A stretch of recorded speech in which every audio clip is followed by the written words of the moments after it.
Hi friends, welcome to my channel Sheetal's kitchen Gujarati. આજે આપણે બનાવીશું ઓછી મહેનતમાં ખૂબ વધારે એવા મિની ખસ્તા સમોસા, જે આપણે એકદમ કંદોઈની દુકાન પર મળે એવા ક્રિસ્પી અને સમોસાના લેયર પર બબલ્સ ના આવે એ રીતના આપણે એકદમ ખસ્તા એવા સમોસા બનાવવાના છીએ. તો મિત્રો, વિડીયો એન્ડ સુધી જરૂરથી જોજો. મેં સમોસા બનાવવા માટે અહીંયા મેં મેંદાના લોટને આ રીતે ચાળીને લઈ લીધો છે. હવે લોટમાં આપણે અડધી ચમચી જેટલો અજમો, અડધી ચમચી જેટલું મીઠું ઉમેરીશું અને 3 મોટી ચમચી જેટલું આપણે મોણ ઉમેરવાનું છે. તો આ લોટમાં જો મોણનું પ્રમાણ સારું એવું હશે તો સમોસા એકદમ ખસ્તા એવા બનશે. અને મોણ ઉમેર્યા પછી આપણે લોટને આ રીતે 10 થી 12 મિનિટ જેવો મસળી લેવાનો છે. હવે લોટ સારી રીતે કણકણમાં મસળાઈ ગયા પછી થોડું થોડું પાણી એડ કરતા જઈ અને આપણે પરાઠા જેવો કઠણ લોટ બાંધવાનો છે. તો લોટમાં આપણે મુઠ્ઠી પડતું મોણ આપવાનું છે અને લોટને આ રીતે આપણે કઠણ એવો બાંધી લઈશું. તો લોટ અહીંયા બંધાઈ ગયો છે. હવે આપણે લોટને સાઈડ પર મૂકી અને સમોસાનું જે સ્ટફિંગ છે તે બનાવી લઈશું. સમોસાનું સ્ટફિંગ બનાવવા માટે અહીંયા મેં મિક્સર જારમાં 1 ચમચી સૂકા આખા ધાણા, 1 ચમચી લીલી વરિયાળી, 1 ચમચી સફેદ તલ, 10 થી 12 મીઠા લીમડાના પાન, 4 નંગ લીલા મરચાં, 1 ઇંચ આદુનો ટુકડો અને સાથે 10 થી 12 જેટલી ધાણાની ડાળખી લઈ લીધી છે. તો ધાણાને આપણે ડાળખી સહિત જ લઈ લઈશું. તો આ રીતે બધું જ આપણે મિક્સરમાં ક્રશ કરી લઈશું અને સૂકો એવો મસાલો આપણો બનીને રેડી થશે. હવે સમોસાનું સ્ટફિંગ બનાવવા માટે અહીંયા મેં પેનમાં 2 ચમચી જેટલું તેલ ઉમેરી લીધું છે. તેમાં 1 ચમચી જેટલું જીરું, અડધી ચમચી જેટલી હિંગ અને સાથે આપણે વાટેલો સૂકો મસાલો છે તે ઉમેરી લઈશું અને મસાલાને આપણે તેલમાં સારી રીતે સાતળી લેવાનો છે. મસાલો સતળાઈ જાય પછી આપણે તેમાં બેઝિક મસાલા ઉમેરીશું. અડધી ચમચી હળદર પાવડર, 1 ચમચી ધાણા જીરું પાવડર, સ્વાદ પ્રમાણે મીઠું ઉમેરી અને મસાલાને આપણે સૂકા મસાલાની સાથે સારી રીતે સાતળી લઈશું. હવે અહીંયા મેં 1 કપ જેટલા લીલા વટાણાને 5 મિનિટ જેવા પાણીમાં ઉકાળી અને બાફી લીધા છે. તો એ ઉમેરી દીધા છે. ગળપણ માટે આપણે અહીંયા અડધી ચમચી ખાંડ ઉમેરીશું, સાથે અડધી ચમચી આમચૂર પાવડર ઉમેરીશું અને 1 મોટી ચમચી જેટલી આપણે કસૂરી મેથી ઉમેરીશું. કસૂરી મેથીનો ટેસ્ટ ખૂબ જ સારો એવો આવે છે. સાથે આપણે 2 થી 3 જેટલા બટેટાને બાફી લીધા છે. તો તે આ રીતે મેશ કરી અને ઉમેરી લઈશું. જો મિત્રો તમારે સમોસામાં ગળપણ ન પસંદ હોય તો તમે ખાંડ સ્કીપ પણ કરી શકો છો, પણ આમચૂર પાવડર અને ખાંડનો ખાટો મીઠો એવો ટેસ્ટ સમોસામાં ખૂબ જ સરસ લાગે છે. તો આ રીતે બધા જ મસાલા કર્યા પછી આપણે મિશ્રણને સારી રીતે મિક્સ કરી લઈશું. તો બટેટા, વટાણા અને સૂકો મસાલો બધું જ સારી રીતે મિક્સ થઈ અને ઠંડુ થઈ ગયું છે. તો આપણે બટેટા વડાની જે ગોળીઓ બનાવતા હોઈએ છીએ એવી આપણે ગોળીઓ બનાવી લઈશું. તો આ રીતે આપણે મિશ્રણને 10 થી 15 મિનિટ જેવું ઠંડુ થવા દઈશું અને પછી બધી જ આ રીતે આપણે ગોળીઓ વાળી લઈશું. તો ગોળીઓ વાળી લીધી છે અને સ્ટફિંગ રેડી છે. તો અહીંયા લોટ પણ સેટ થઈ ગયો છે. હવે આપણે લોટને સારી રીતે 3 થી 4 મિનિટ જેવું મસળી લઈશું અને લોટના આપણે 2 ભાગ કરી લઈશું. તો આ રીતે આપણે લોટને પાટલી પર રાખી અને મોટી રોટલી એવી વણી લેવાની છે.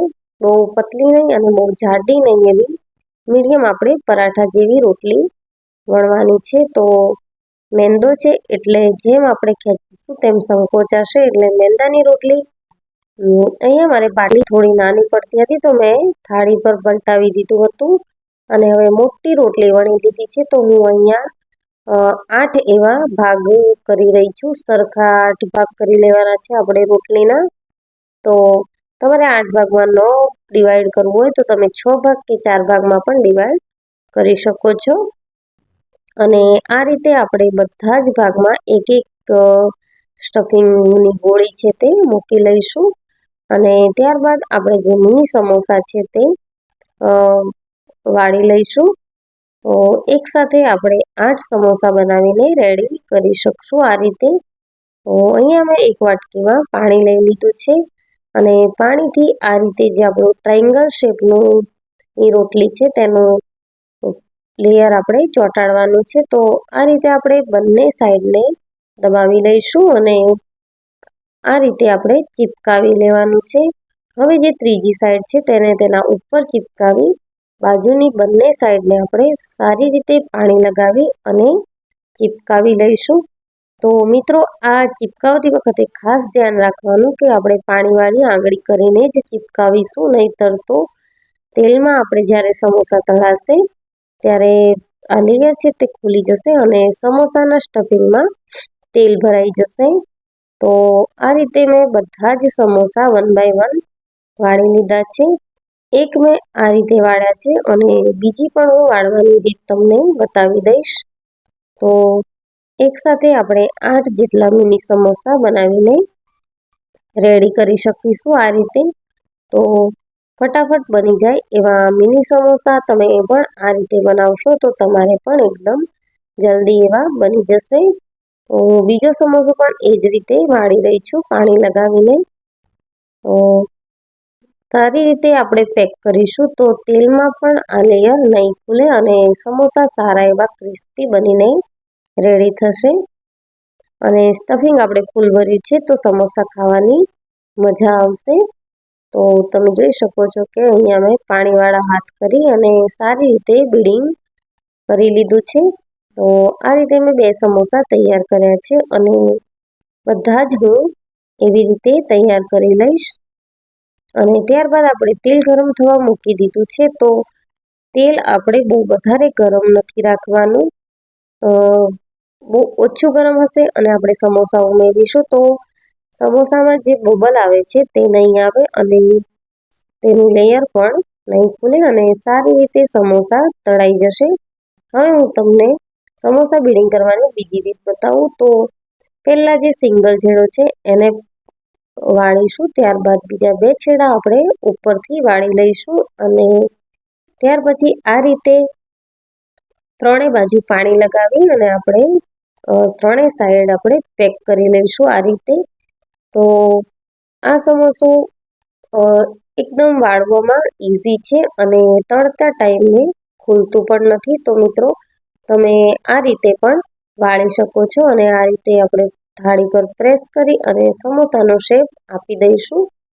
તો બધા જ સમોસા આપણે તાવડીમાં તેલમાં તળવા માટે મૂકી દીધા છે અને 10 થી 12 મિનિટ જેવું લાગશે ને આપણા સમોસા ક્રિસ્પી એવા બનીને રેડી થશે. તો ફેરવવામાં ઉતાવળ કરવાની નથી અને વચ્ચે વચ્ચે આપણે ઝારાની મદદથી ફેરવતા જઈશું ધીરેથી. ને હવે સમોસા તળાઈ ગયા છે તો આ રીતે આપણે કાઢી લેવાના છે બધા જ સમોસા. તો મિત્રો તમે પણ આ મિની સમોસાની રેસીપી જરૂરથી ટ્રાય કરજો અને મને કોમેન્ટ સેક્શનમાં જણાવજો કે તમને આ રેસીપી કેવી લાગી.